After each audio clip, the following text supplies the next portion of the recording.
Hi there, Sagittarius. Thanks so much for tuning in. I'm Astrogirl, and we're looking at October 26th through November 1st.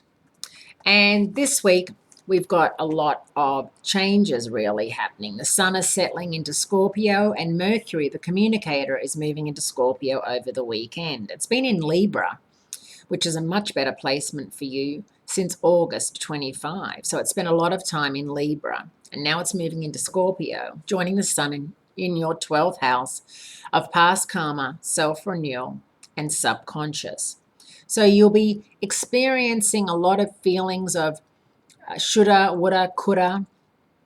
You may be running into people that you used to know, that you used to care for a lot, and it's always a shock when you do because you realize that you still like them, like they're still great people, or so much has happened to them or you. And when you kind of mention a couple of things, you find out that you've both missed out on a lot of things, and it could have just been a silly argument that got out of control. And I think that what I'm trying to say is, in this day and age of social media and of everyone fighting and screaming at each other on reality shows and all that sort of thing, I think it's very easy to fall into the trap of blaming people and yelling at people and saying, I'm done, I'm never speaking to you again, before we think about it.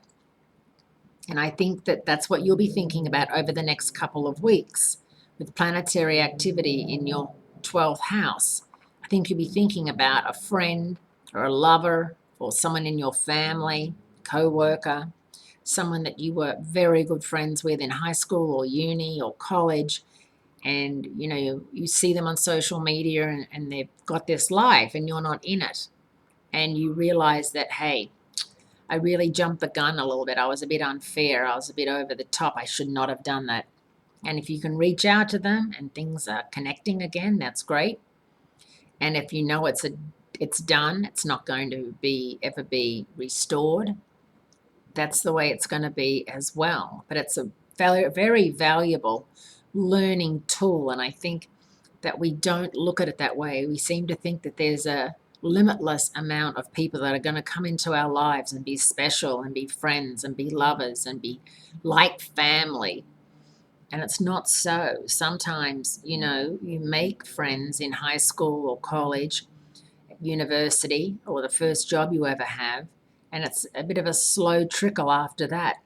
Really important to think about it and how you react towards others. Being a Sagittarius, you're one of the friendliest signs in the zodiac. You collect people. You love having a lot of people around you. Sometimes, however, you have so many people around you, you don't pay enough attention to the ones that need it, and you lose them. And they're the ones that might really care about you and really have your back, as they say. And, beware of superficial people.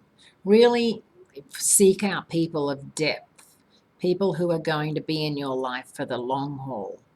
And if that's the case, don't let something minor become something major so they're not in your life at all. And then you'll run into them or hear about them through the grapevine and feel sad that you didn't know they got married or had a baby or that their dog passed or something like that. You'll feel, so let's not have that happen. So after all that advice, I don't know, I just went on a bit of a tangent there, but the words came through. Have a wonderful week. Great speaking to you, and I'll speak to you again next week.